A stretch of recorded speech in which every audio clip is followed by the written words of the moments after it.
managing brands from price of $20 sale item to a $200 item. Yeah, it's it's hard. mind-boggling. How do you structure your buys?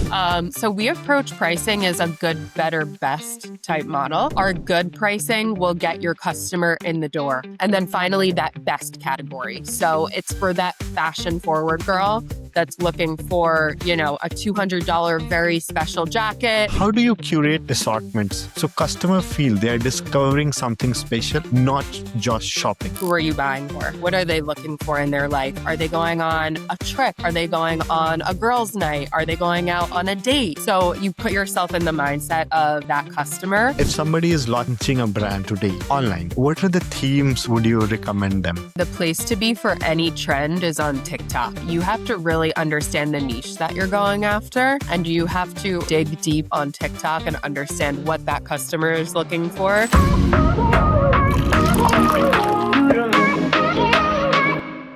Welcome to Brewed. This is a podcast for e-commerce CMOs, brand builders, and marketeers who want to know what really goes into building modern brands. Every episode brings you real strategies and honest stories from the people doing the work. Today's guest is Rebecca. Welcome, Rebecca. Thank you. Thank you so much for having me. Would love to know about your story. Like, how did you get into building brands? And I remember during our dinner that you were like a swimmer or like athlete.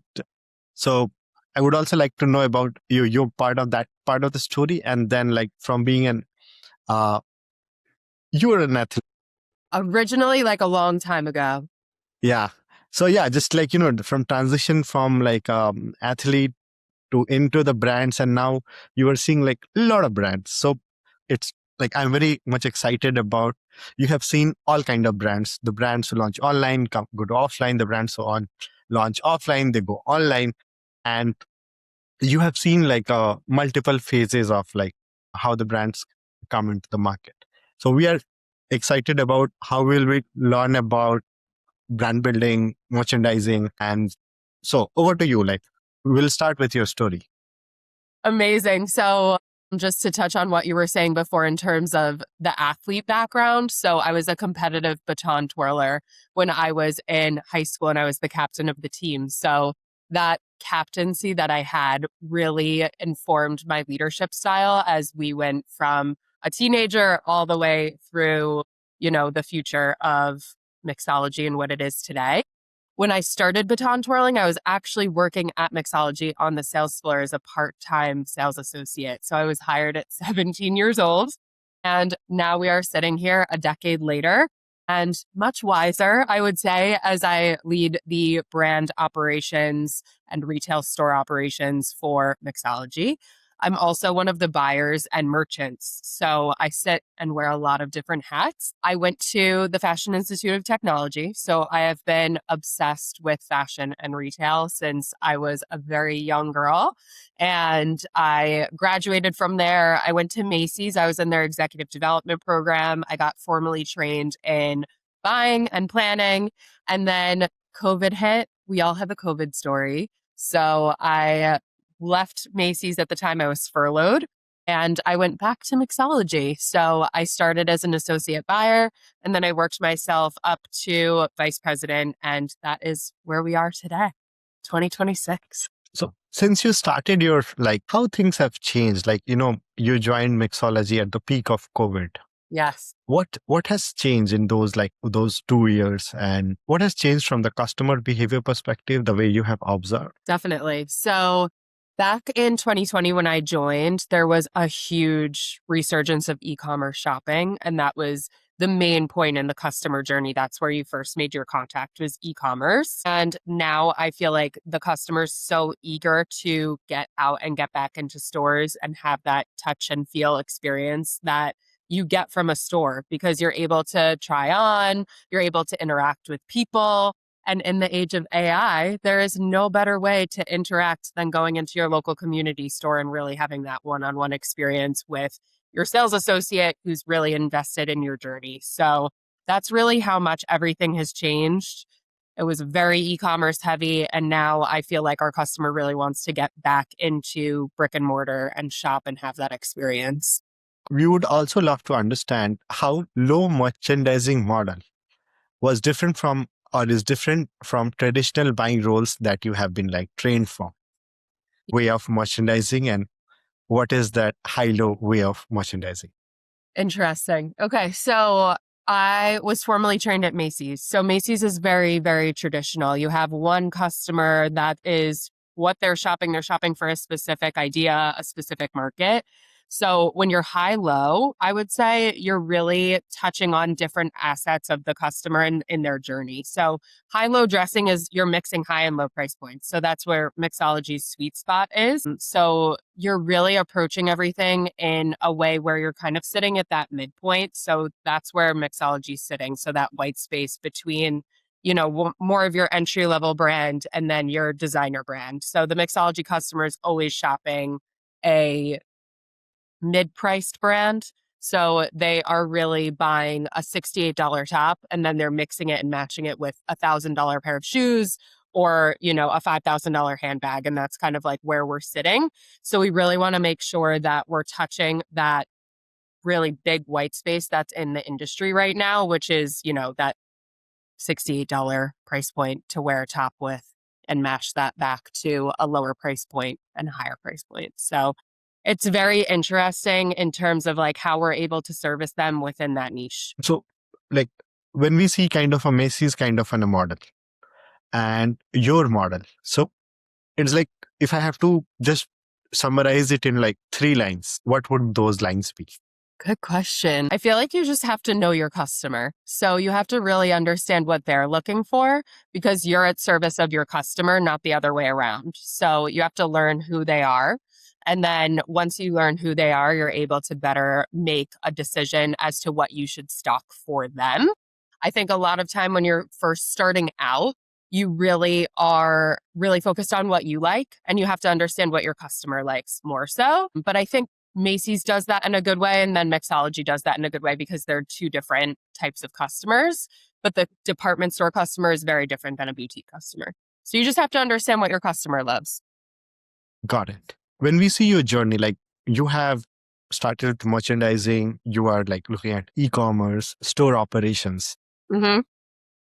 If somebody is starting out again in like, or somebody from Fashion Institute is like watching our podcast, if you can take us through your journey, like in terms of what are the strengths and the weaknesses you had when you kind of started from merchandising, and how that evolved into like a different roles, what kind of strengths translated into those roles, and what are the weaknesses that you worked on? So that would be very helpful for somebody starting out in like fashion.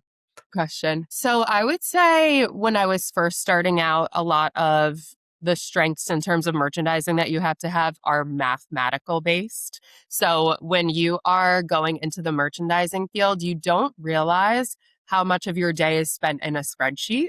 So I would say that you have to really be mathematically inclined, especially to get into that buying and merchandising field, and just understanding data is going to help you get further so much faster because you understand your business and what makes your business tick. In terms of weaknesses, I feel like it's hard for me to relinquish control a lot of the time because I love to be involved in every single aspect of the business. And it's something I'm still actively working on to this day is just separating myself and letting my team take the wheel. So I'm still really actively working on that, but definitely a little bit controlling. But I love to get involved in operations and the start to finish of that entire journey. So I would definitely say it's control is my weakness, and then strengths is just understanding the data and really what makes the business work because I've been involved for such a long period of time, right? So when you see the business evolve in the way that I have over 10 years. And I was on the sales floor and then I worked my way into the corporate side. You understand what makes the stores work and what the stores need in order to thrive. So that I would say is what I'm working on and what I have a strong suit in. Yeah. How do you balance store managers acting as mini owners with while maintaining a cohesive brand vision across locations? This is for all future the people who are on the floor who would be like moving to corporate, and the people who are in your shoes with other brands. Yeah. How do you do it? Like, I find it very difficult because you have your own brand, like, which is like, Mixology as an experience, but Yeah. then you are dealing with multiple brands, and yet there are like multiple stakeholders. So, like, take us through that tension which you go through every day. Everyone in fashion has very strong personalities. So I think that's like what needs to be said off the get. You are dealing with a million different personalities, and you have to kind of be fluid in the way that you deal with people, and everybody needs something different. So I think that's also one of my favorite things about working in the industry is how many different people you deal with, but they have one thing in common, and that's their passion for the industry and for the business. So that is what the similarity is that drives everyone in the same direction. And I think our CEO at Mixology does an amazing job at setting the standard of where we are moving towards. So you all have to be rowing in the exact same direction. So even though there's a million different personalities and there's tension and everything that you get with running a business, and everybody has a different opinion because they all do run their stores very differently, you're all moving in one direction, and that is for Mixology, for the Mixology customer, and for the business. So I think just having one direction that we are all moving towards, and it's winning. We love to win. So we're all moving in that one direction, and that really helps. So that's really how we manage it. But everyone is just passionate. So that's how you need to really handle everything. So that's where we're all standing towards. But that's really how you manage it. Everyone is a different human being. So it's very interesting. Everyone brings a different asset to the table. So that's what I love. So, we have been like working with like hundreds of brands and fashion brands. Overall, we work with like, Yeah. when we started, Mixology was like one of our early customers. Probably would have like 20, 30 brands. Now we work with like 200 brands. So Amazing. it has been an amazing journey. What I want to learn from you, that you create an experience when somebody gets into a store. Take us through, and like any brand that is doing great online, they want to go offline, and like retail is the ultimate destination for everybody. If some founder is seeing our podcast, we kind of spoke with few fashion founders to come up with these questions. So the question is, how do you curate assortments so customer feel they are discovering something special, not just shopping? That's the question. I like it. So basically, when you are sorting for a boutique, you already are curating something special. You're curating a story. So I think when you're doing a collection and when you're in the pre-season process of planning, you really go in with, who are you buying for? What are they looking for in their life? Are they going on a trip? Are they going on a girls' night? Are they going out on a date? So you put yourself in the mindset of that customer, and you're able to plan the collection based off of that. So you have a few date night tops, you have a few resort dresses. So you're really getting into the customer's journey. So that really is what makes it feel like a more special experience versus, I would say, more of a treasure hunt experience, which is a little bit more off price. So you're creating these collections just with the customer's journey in mind. And that's what really makes it feel special. And you're so involved with them and taking that step in their life. And that is really what makes that such a special experience for the customer, you know? Trick question. How you used to do it like 4 years back without AI, and with AI coming in, how has that process evolved? So 4 years ago, it was a lot of spreadsheets. And that's really what we were using as the entire basis of how we were creating everything. With AI, it is completely different. We're able to get answers at the snap of our fingers. So it used to take a lot longer to hindsight a business and understand what levers we needed to pull before we went into a buying season. And now it's more of a free-flowing Q&A with an AI that knows about your business in a really big and different way. That's, I feel like, been the biggest difference for us is you're understanding what your business was, but it was a much more extended process versus now where it's just Q&A, Q&A, Q&A all the time. And you're able to get the answers to all of your questions so quickly now. If you can just like take us through a journey of like one curation or like one season that you have built, that would be great. Like, and how has like AI has amplified that process? Yeah, of course. So I would say what we have done really well over the past few years is our linen collection. So we drop a linen collection through our brand Robertson and Rodeo every spring, summer season. And it has been a powerhouse for us. So our customers love it. They ask for it. They look forward to it.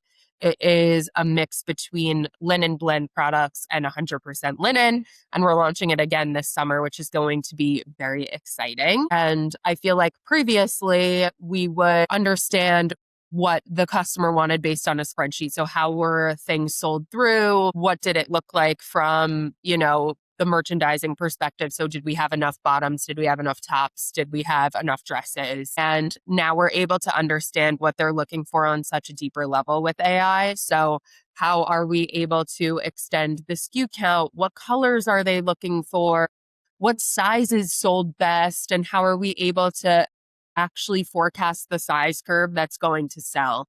So we're able to get a lot more data points very quickly, and we're able to have better sell-throughs based on that and really know what she's looking for. And that's really what we use AI for, is to better be of service to the customer. Wow. So it has like the work has become more fun. It was always fun, but you are able to like direct your energies on like things that are creative. So you are getting Totally. more time. Yeah. Yeah, I think Cool. that's like been the best thing about introducing AI. You're able to spend more time on things you love doing versus being in the weeds with data. And like I said before, I love data and I love spending time with data just to understand the business. And now we're able to spend a little bit more time on creating for the customer. So you can't do as much of that with AI yet. That's why the humans suffer. Yep. Cool. So if you wear your like a fashion hat and if somebody is launching a brand today online, people will like launch online first. Of They will course, test their C2C. ideas. Yeah. What are the themes would you recommend them? Like based on your understanding the market, how the trends are moving. So if you had to like tell a group of entrepreneurs who are just they want to start a fashion brand, Yeah. what are the opportunities they should be looking out for, and how should they go about it to validate their hypothesis? I would definitely say the place to be for any trend is on TikTok. So you have to really understand the niche that you're going after, and you have to dig deep on TikTok and understand what that customer is looking for. And trends happen so fast now. So I would say like the go to market is so much quicker. So the time in which a trend emerges on TikTok is so quick. So that's really what they need to be focused on. And like I would have, a team of social media, e-commerce, buyers, similar to how, we're structured at Mixology, where you have a team that cares so much and understands the trend and the customers so well. But definitely spend a lot of time on TikTok. Know what your customer is looking for. Where are they going? What are they doing? Just get inside their mind. Got it. So TikTok is a place to get an insight. So what's the trends are, and then like reverse engineer from that. It is all on TikTok now. That's it. There is a lot of mathematics and there is a lot of creativity, Mm-hmm. and especially the high-low mix, Yes. which we kind of touched in the beginning. Take us through the maths. The math. So, just to like, so the question is managing brands from like a price of $20 sale item Yeah. to a $200 Yeah. item. It's It's hard. mind-boggling. Yeah. It's very hard. So just for an example, we have one product. It is still very hard to figure out the pricing. Yeah. Of course. And Um, for you, there are like so many SKUs, there so are. many type of customers. Yes. How do you structure your buys Yeah. which satisfies the customers as well as keeps you profitable? What's Yeah. the philosophy behind it? Right. Great question. So we approach pricing as a good, better, best type model. So our good pricing will get your customer in the door. So that's that entry level price point that you're really looking for. So on our site, we could have a $38 top. And then that is what is roping in that initial customer. So that's what's getting them in the door. It's introducing them into the funnel. Then you're converting on a $38 top. And if they have an amazing experience, it kind of puts them into the better category after that. And that I would say is really where that customer has built that brand loyalty to you. And it's your sweet spot. So your assortment is really that is the bulk of your assortment is in that better category of pricing. And that is where you can build in the margin to your business. And then finally, that best category. So it's for that fashion forward girl that's looking for, a $200 very special jacket. It might be a lower margin, but it's adding that sprinkle, that special to why we do what we do. So that's really how we structure it. And then in that category of like that mid price point is where you're able to maintain that profitable business. Wow. Thank you for Mhm. sharing the secret. What's your philosophy? Like, when do you know it's time to cut a brand from your assortment versus give it another season? So you have to be like very disciplined. Yeah, you do. You definitely have Yeah. to be really disciplined. At the end of the day, fashion is a business. And I think, with people that are so passionate about what they are doing every single day, you do want some of that special fashion energy spice, but it can't be at the expense of a profitable business at the end of the day. And we're all here to have margin and business and profit and growth at the end of the day. So we usually will give a brand, you can't make any decisions off of one season. If you have one bad season, it is, it happens to everyone. So we wouldn't necessarily cut a brand and say goodbye after one bad, poor season with them. I would say if it's happening season over season, then you really need to make and evaluate what's going on. What's the root cause? Is it our problem? Is it we're not working and negotiating better off of the get? So that is what I would say is you really have to understand your business, give it a chance. And then if the margin is still not there, if it's moving to markdown frequently, then there's a conversation to be had. And it's never with any negativity. We love working with all of our brands. It's really just what makes sense for us. So we're around for the long haul and we're not another statistic that's closing doors, that's liquidating merchandise. So we really want to be around for the customer forever. Now, these are like two questions which covers data meets intuition. And the first question is, what helped you or what helps you figure out what would sell online versus like, how do you figure out your online assortment versus offline assortment? It's very interesting because Mixology approaches this in a different way than a lot of different brands, which I think makes us special. So we try our best to have the same assortment reflected online and in store. And the reason why is because there is nothing more frustrating than seeing an item you love online and then not being able to get it in store.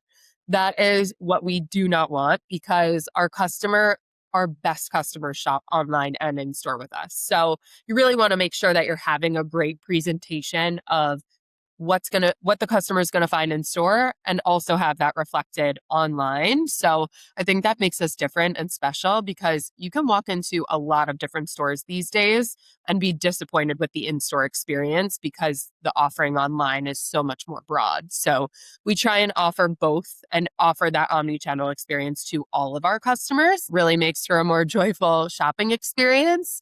I would just say that the online experience and how we assort it differently is there's more and deeper availability. So that is what online does so well is that you could sell to thousands of customers all over the globe. And there's a limit to how many people can fit into a certain square footage of store.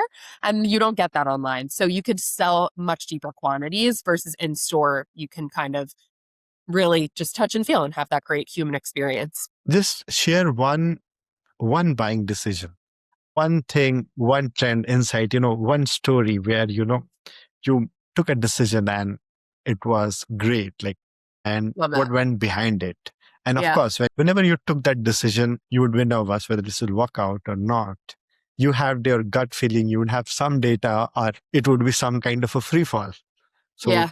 we'd love to understand one buying decision that surprised you and everybody around. I would say a couple years ago, we had these sweatpants called the Lazy Day Sweatpants, and it was just insanity. So it was through our brand, Jack Parker, and it was the customer could not get enough. It was like her everyday piece. People were buying them in droves, and we took a risk by extending out the color assortment that we were offering. So there was a season where we took the Pantone colors of that specific season and we were making a beautiful sweatpant assortment. And that is exactly what she was looking for. And it completely propelled the business forward, which was super exciting. We were able to learn like how much we were able to sell of one specific item and how she was able to react to that. So that was the coolest part, I would say, was those sweatpants. And to this day, we're still like a very much lifestyle driven category company. And we love to sell that to that customer. She was wearing it to school. She was wearing it on errands, on the airplane. It was awesome. What was the insight? Like, what made you take that decision or call? We were getting a lot of call outs for a basic sweatpant from our stores. So we were able to leverage that in-store feedback and then blow it up and make it a big idea for the customer. So it's all about what our stores are asking for. And I always say I'm at service of my frontline staff. So whatever they are asking for, they're working with the customer directly every day. I don't get that joy and experience. I used to, because I used to work in the stores, but they're face to face with them all day. So they're hearing what they want, what they need, and we were able to execute on that, which is really cool. Wow. So basically the insight came from the frontline customers. Yeah. Cool. Yeah. Thank you. Sweatpants. How is the buying pattern or website is different from your physical stores? I'd say the buying pattern is different in the way that it's when it suits the customer. So we love to see the late night sales where people are scrolling, they're sitting in bed, they're watching their favorite show, and they're converting because they're just on their phone. They know what they need. They know what they love. So I would say the buying pattern is different in the way that it services more to the customer versus store hour, right? Because people are working and they're open a specific number of hours, but online it's 24/7. So it's when it suits the customer. Now we have like app for an year, and what has been learning with like how what has been the app customer behavior? So if you have to benchmark app versus web versus Yeah. offline store customer behavior. So if you can share some nuggets or insights, and you guys are using AI like for data and everything. Yeah. So if you had to share some insights, some user persona, like who are the app customers, what they do, what's the website customers, how the offline customer, or is it the same customer like everywhere? Yeah. So we just like to, and then like what kind of behavioral insight you have? Yeah. Our app customers are the most loyal. So I would say that is like who it is, hands down. And our app customer is definitely in store as well. So it's all about that omni journey for like our best customers and our most loyal customers.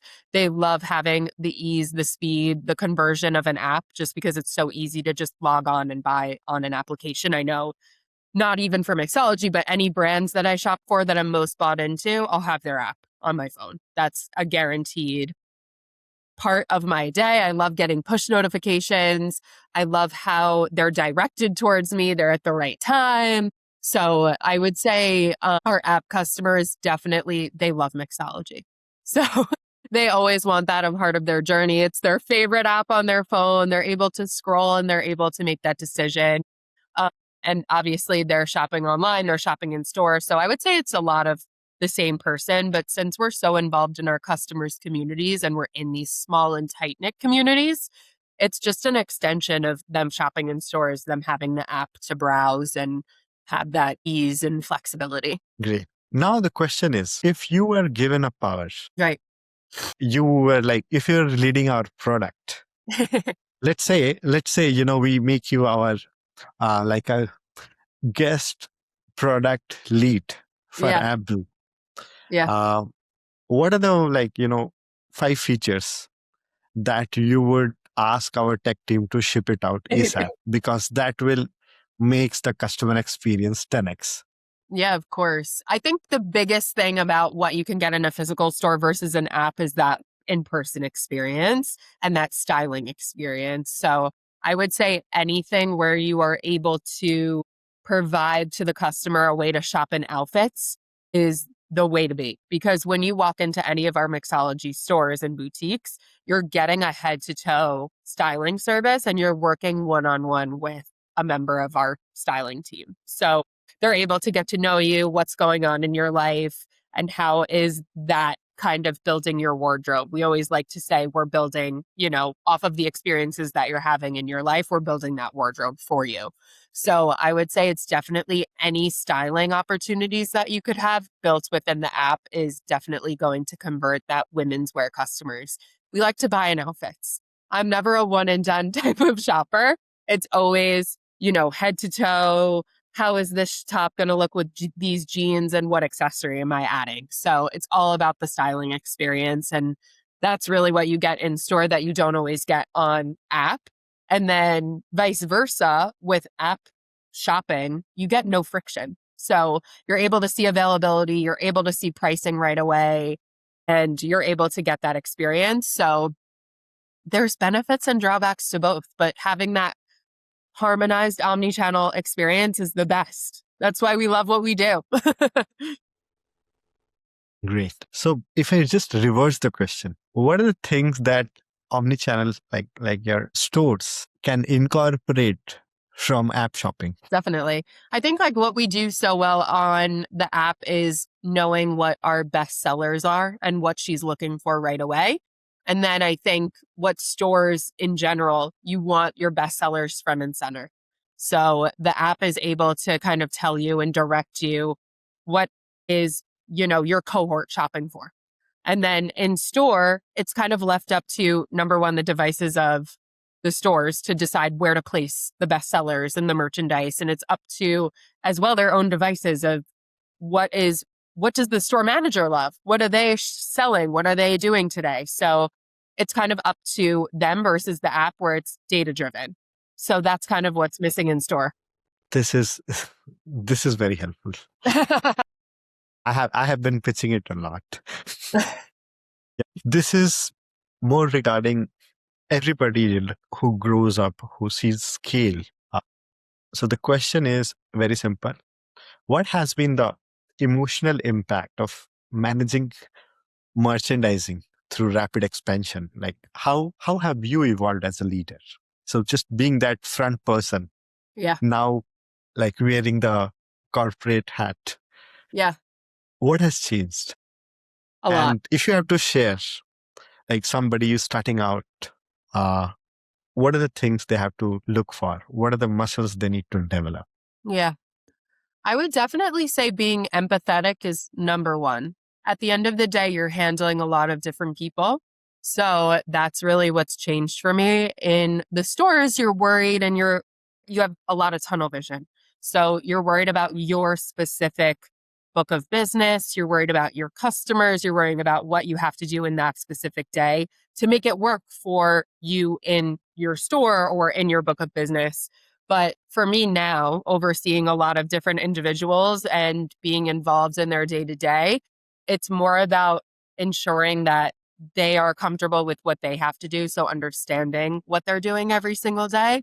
They're on their feet all day. They're working really long hours. They're face to face with customers. They're doing a lot of physical labor. So they're lifting up boxes and they're hanging things all day and they're transferring goods around and they're moving goods around. So it's really about understanding what they've been through and being in their shoes. And I would say like having empathy is the number one key to success and understanding what people have to go through every single day and what tools can I provide to them to make them do their jobs to their best ability, right? So it's very different from where I came from, where it's like you're, working and you're trying to get better individually. Now it's more you're all rowing in the same direction. How do we make sure that we're all on the same page and we're all working together?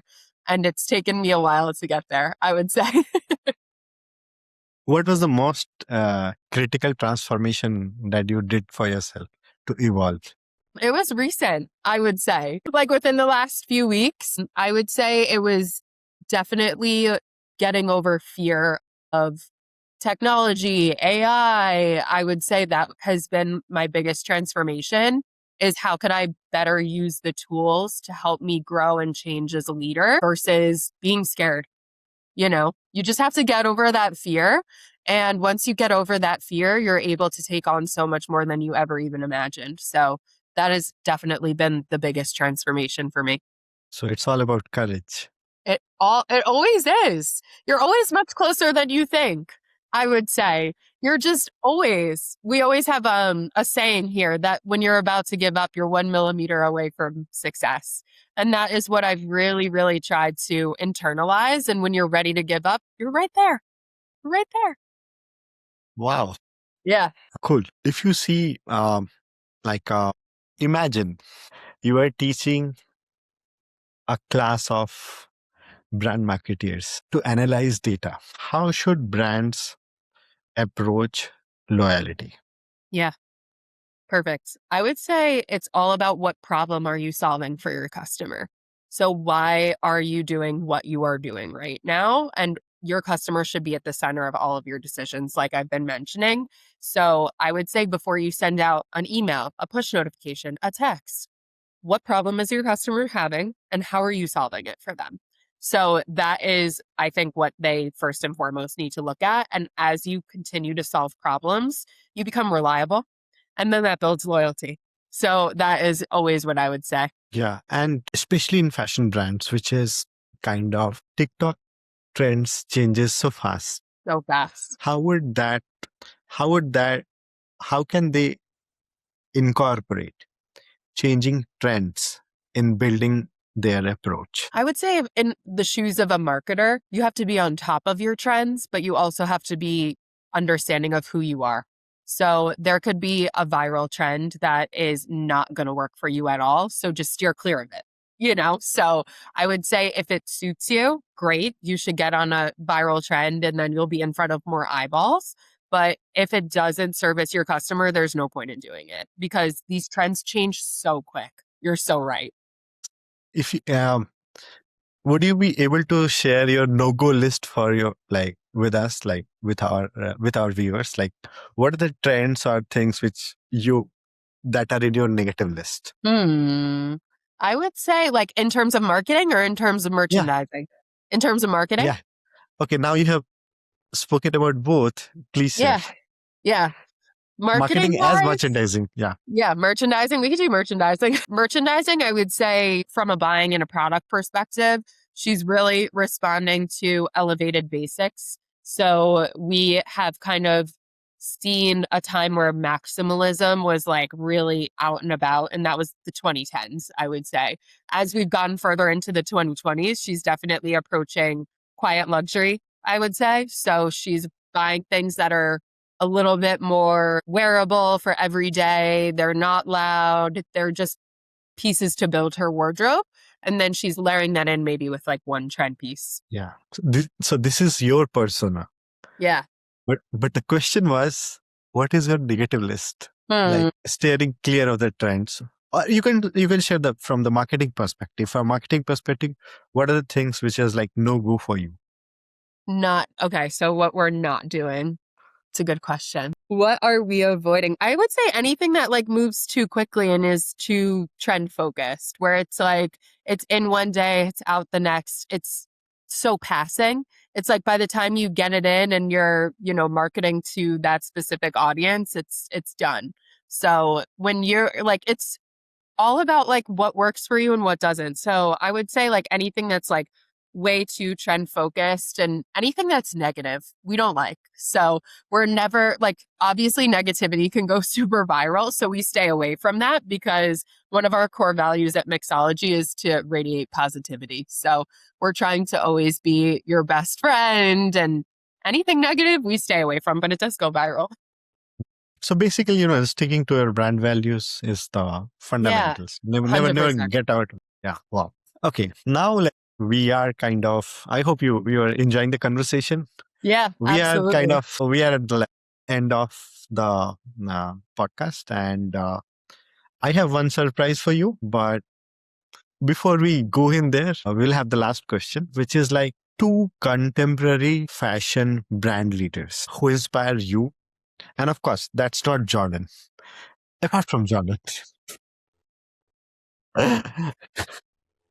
As well, he's my mentor, so that's a very Yeah, different. of course. So that's what I'm saying. Like, apart from Jordan, like Yeah, of course. two fashion brand founders, you can be acquaintances, you can be friends. Yeah, amazing. Who inspire you, who you admire, Yeah. and what? So two people I would say that are in the industry that definitely inspire me every day. One is Sarah Blakely. She does Spanx. Yeah. She is a phenomenal businesswoman, and she started with nothing. She started out of a room in her house, and she's built it into this mega empire. And I follow her closely on LinkedIn. I love to see what advice she's putting out. So definitely Sarah Blakely. And then also Emma Grede. She is the brains behind Skims from Kim Kardashian and Good American from Khloe Kardashian. So she definitely is very inspirational, the way she has grown those businesses to not only ensure that they are influencer backed, but that they also have really good business principles behind them and that they run profitably. So those are definitely two women that I look up to in terms of the industry and the retail industry. Wow. Cool. I think I hope you enjoyed the conversation. I did, yeah.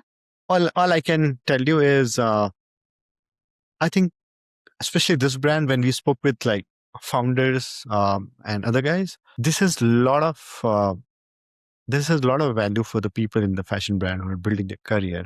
So this was like, for me also, it was like a lot of learning, and I'm also evolving as a fashion guy. Yeah, I love always had a very strong point of view, but I'm learning more every day. So we have our podcast sponsor, which is Save a Coffee. And so we have named our podcast as Brew, which goes with our brand name. Love that. And every Monday, he roasts Armenian coffees, and we will be like shipping it to you. So thank you. I love coffee. Yeah. I'll send extra packs. Thank you. So that's it.